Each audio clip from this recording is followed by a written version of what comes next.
In this video, Chapter 9, Lesson 5, I will explain some brief concepts on completing the square to find quadratic solutions, and then I will solve selected problems from the homework. Not all the homework, but enough to get you going for each of the 3 parts on your homework assignment. In this chapter, Chapter 9, we are working with quadratics. Quadratic equations are ones in which the highest exponent is 2. Parent equation, you guys should know well by now, y equals x squared, which looks like so. Do this in class to start class again tomorrow. That is our parent equation. We have learned transformations, how we transform the graph, the parabola, to left, right, up, down, and dilate it, making it more narrow or wide, and how we reflect it. So we have worked on that. We then began working on finding the solutions to a quadratic. The solutions to a quadratic are, let me write this first.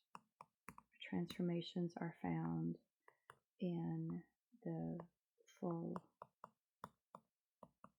equation. So A dilates it, makes it narrow or wide.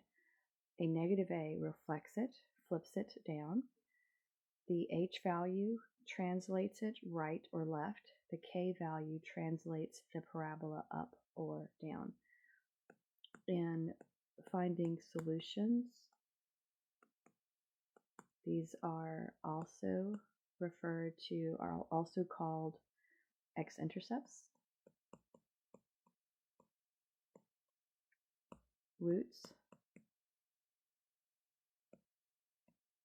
zeros. So we've been working on finding the solutions to a quadratic equation, and so far we have also solution answers need to be written like so.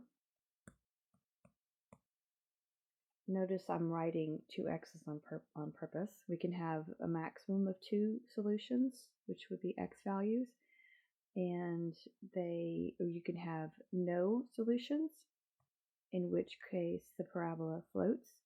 You can have 1 solution when the parabola sits on the x-axis, or you can have 2 solutions when it intersects the x-axis 2 times. And we have learned to find solutions by graphing. For instance, graphing the parabola and then reading the values. I'll make up a situation here of 2 and 6, and this answer would be. And then we've also learned to find the solutions by factoring.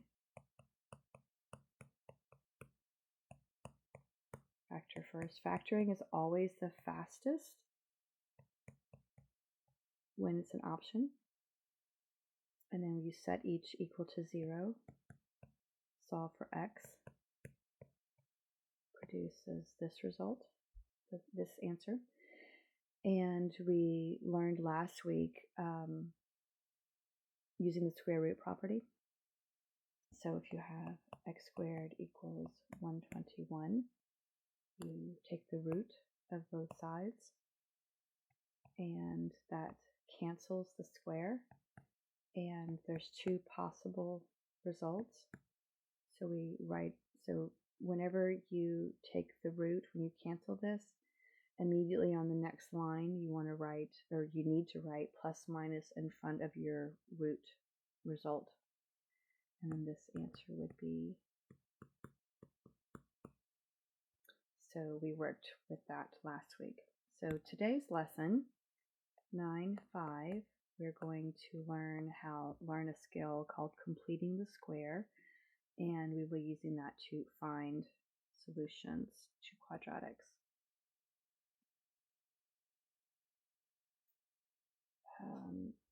looking at your homework sheet, I think I will do instruction alongside each. The homework assignment has three parts to it. And part one, I'm going to do my teaching alongside the assignments because it makes sense to do so. So in part one, we're practicing completing the square using this basic setup, ax squared plus bx plus c. So remember that, so completing the square is going to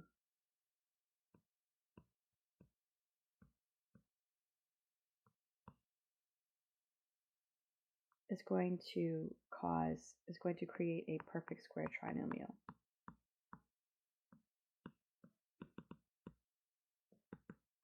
What are some examples that we know?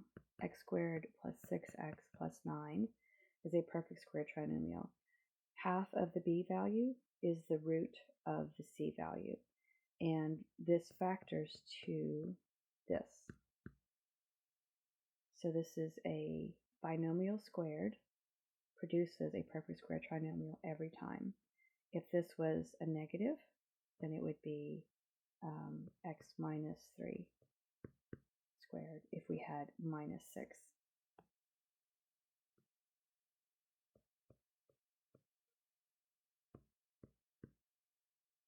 That would give that result. If we have x squared plus 4x plus 4, that factors to x plus 2 squared.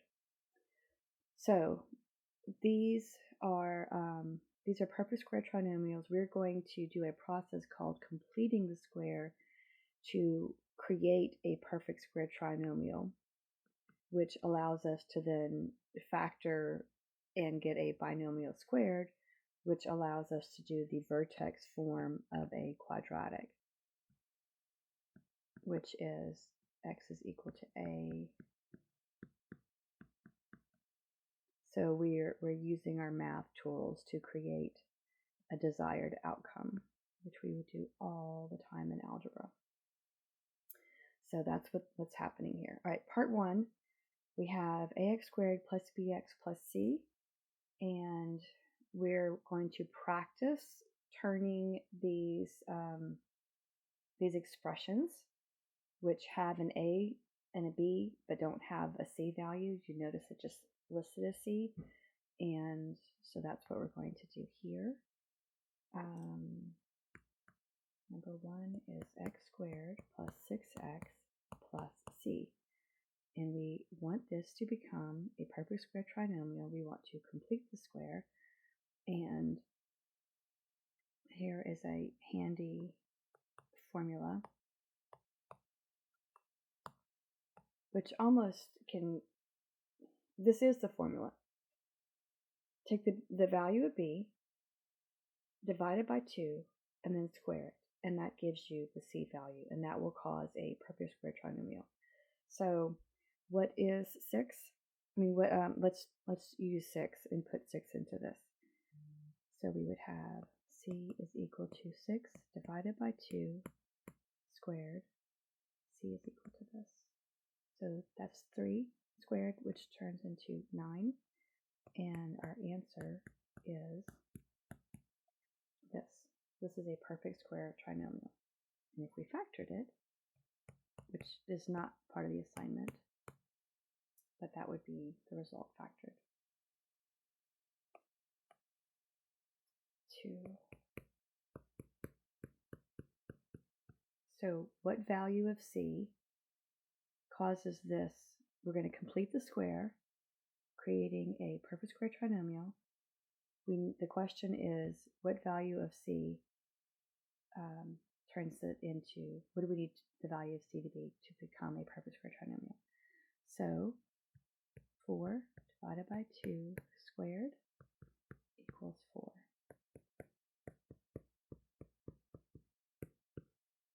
and this would factor to be x plus 2 squared.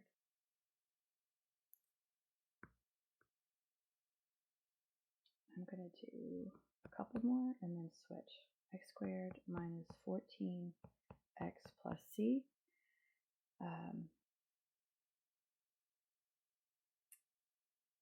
In this case, it doesn't matter that this is negative because we're going to square it. It's going to make it positive. But if you want to be true to it, it would be negative 14 divided by 2 is negative 7. Negative 7 squared is 49.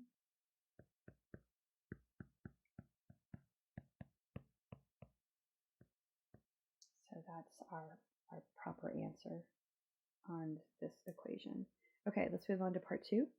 So you need to finish through 10, and your proper answers you need to write the full expression of the perfect square trinomial. Like so. That is a proper answer for each of these. Okay, let's move on to part 2. In part 2, we are going to find the solutions by completing the square. It says to solve, meaning to find the solutions. Solution sets are properly written like so. Once you find the answer, we are seeking to find where the parabola intersects the x-axis,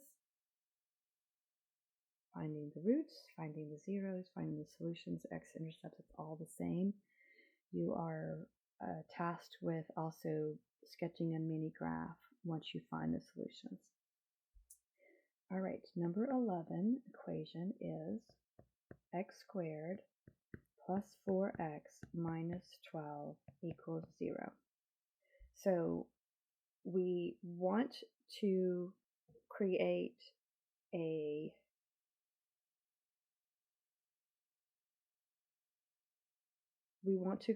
perfect square trinomial so that we can complete the square. So we can find the solutions using the square root property. I really have weekend in New York brain, so forgive me in that. All right, we're going to move this 12 to the right side. We're going to move this 12 to the right side to free up space. So that's going to be rewritten like so. X squared plus 4x. I'm going to add 12 to both sides. This is simply using math tools that we know, that we've used before. We are using math skills that we have learned to accomplish objectives, which we will do again and again and again in algebra. So I have created a space now that I'm going to use to complete the square with the left side expression of this equation. When I do so, I need my equation to be in balance. So I have an equation. It is balanced in this situation. In order for it to remain the same equation, whatever I do to one side of the equation, whatever I do to one side of the equation, I must also do to the other side of the equation. So in part 1, you practice completing the square. We're going to do the same thing here, but notice that we have to keep our equation in balance, like so. So what does C need? So looking at the left side equation, what C value do I need to complete the square? And so 4 divided by 2 squared is going to be plus 4. In order for my equation to be in balance, I need to add a 4 to the right side of the equation also. So that keeps my equation in balance. And we'll do the math on both sides. I think I'll just rewrite this for right now.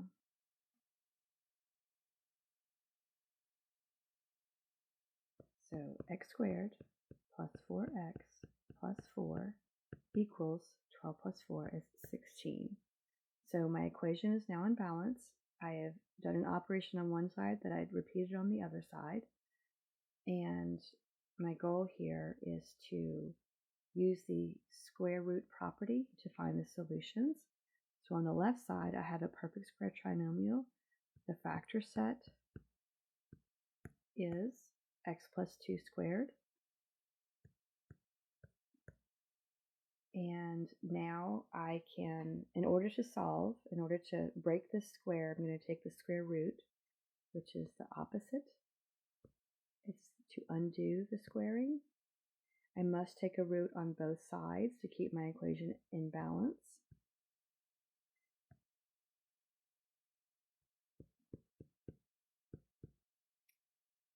When I take roots, I'm going to have a plus minus in front of the value on the right side, because remember, you can have negative 2 squared equals positive 4 and positive 2 squared equals positive 4. Or in this case, negative 4 squared equals 16 and positive 4 squared equals 16. All right, subtract 2 from both sides. And now we're ready to find the solution set. Plus 4 minus 2 is positive 2. Minus 4 minus 2 is minus 6. So my answer is 2, negative 6. Sketch a mini graph showing your solutions. Always include the origin, negative 6, and make it somewhat approximate. Show that you understand the number line and how to write it. So this is all that's needed, but it is absolutely required. We are finding solutions. Solutions are x-intercepts. I want a quick sketched mini graph showing that you understand what it is that you just accomplished.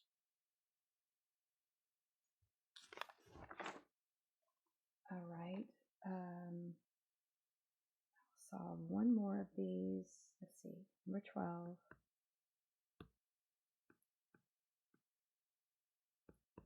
X squared minus 8x plus 15 equals 0. I'm going to move the 15 to the right side,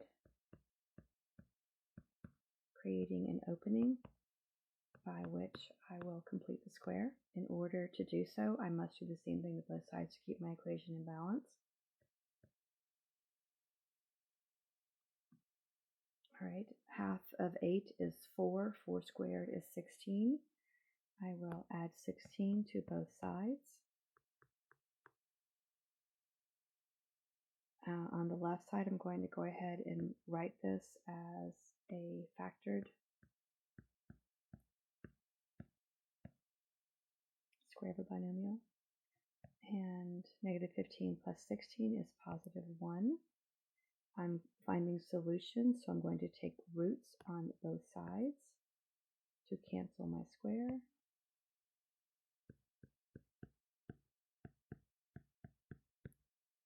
Move 4 to the other side.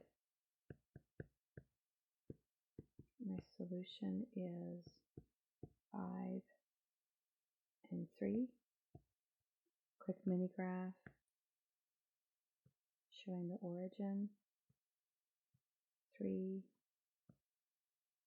and 5. Okay, please pause and do 13 on your own. I'm going to talk you through number 14, which is going to have a no solution answer.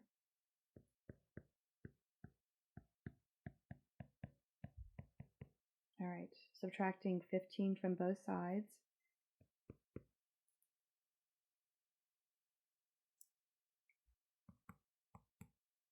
To create an opening to complete the square.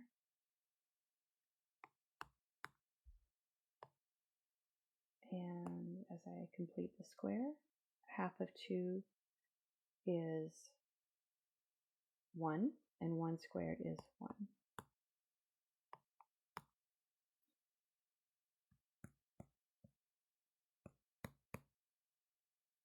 minus 1 squared is equal to negative 15 plus 1 is negative 14. There is no, so here's where my no solution comes in. There's no square root that can result in a negative answer. So there's nothing until we get into imaginary numbers, which will not be until Algebra 2. So for a real solution answer of real numbers, you cannot take a root of any number and get a negative. So this answer is no solution. That's kind of a double up when I write that. I think this is another way to write just an empty set, or you can write it like so. I tend to put my nil answer into my brackets. That's just me. But I think it's more common to see that, or even actually this is probably what's most common. Solution equals nil. All right, that's number 14. And so anytime that you're ready to take a square root, if the right side is negative, stop. Don't do any more math. The answer is nil. All right, go on to do number 15 on your own. Check your answer and come back for number 16. I'm going to show you what we do when the a value is greater than 1.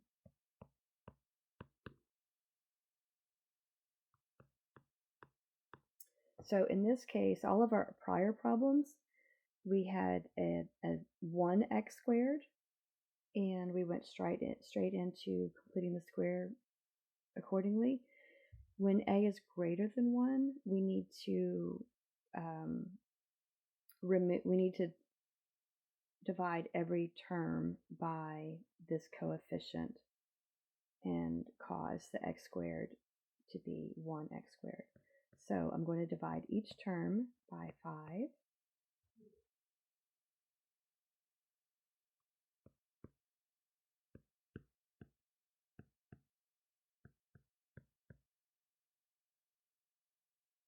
To find these solutions. All right, so now I'm ready to proceed as we have been. X squared minus 4x. I'm going to leave a space to complete the square. Half of 4 is 2. 2 squared is 4. Add 4 to both sides to keep it in balance. Factor. Factoring produces x minus 2 squared. 5 plus 4 is 9. Take roots of both sides to cancel the square. X minus 2 equals plus minus 3. Add 2 to both sides. The solution is 5, negative 1. Quick mini graph. Negative 1. Origin 5. All right, you do 17 on your own. Pause the video to do 17 on your own. For part 3, we are going to transfer equations from the standard form to the vertex form. Earlier in our chapter, we went from vertex form to standard form, and here we're going to go this direction. Our instructions say to write the parabola. Parabola is the graph of a quadratic equation, so it's just different words for the same thing. Write the vertex form for the parabola.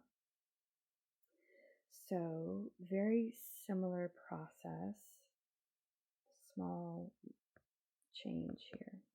Our standard form equation for number 18 is that y is equal to x squared plus 8x plus 7. and we want to rewrite this into, this is standard form, ax squared plus bx plus c. We want to rewrite this to vertex form, which is y is equal to a x minus h squared plus k. So how might we do that?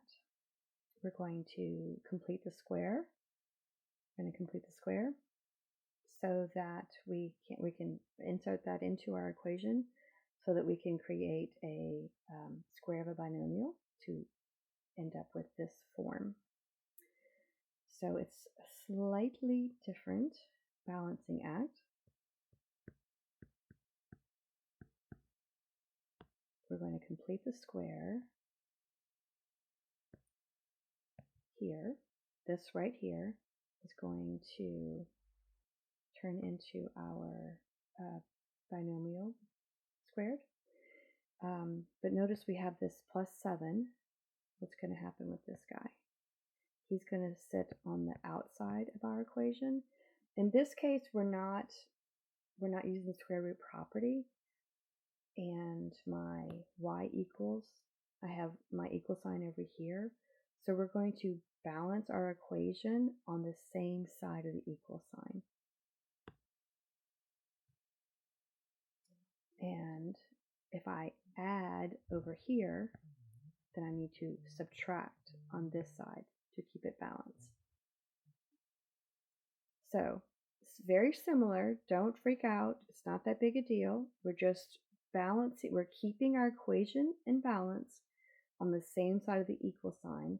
So if I add on this, add here, I'm going to subtract at the end. So let's complete the square. Half of 8 is 4. 4 squared is 16. Plus 16. So for this c value that we began with, I'm going to subtract 16. So now we're in balance. I'm going to complete the square. Or, I'm sorry, we're going to factor this perfect square trinomial. We've completed the square. This has created a perfect square trinomial. The factor is x plus 4 squared. The a value is 1. Plus 7 minus 16 is minus 9. So now this is in vertex form.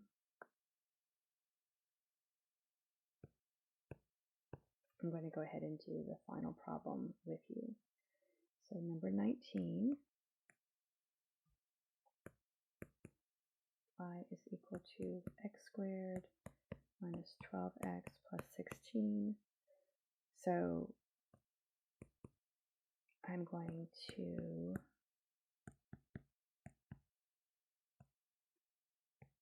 create a perfect square trinomial here. I'm going to move this c value outside of my perfect square trinomial parentheses, and I need whatever I add here, I need to subtract at the end. So half of 12 is 6, 6 squared is 36. This has created a perfect square trinomial, but I added 36 in my expression. I need to subtract 36 at the end to keep it in balance.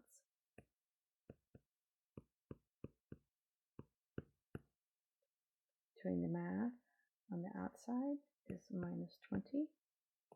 My vertex form, so I have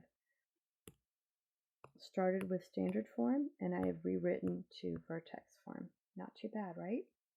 All right, that's all for today, and I will see you in class tomorrow.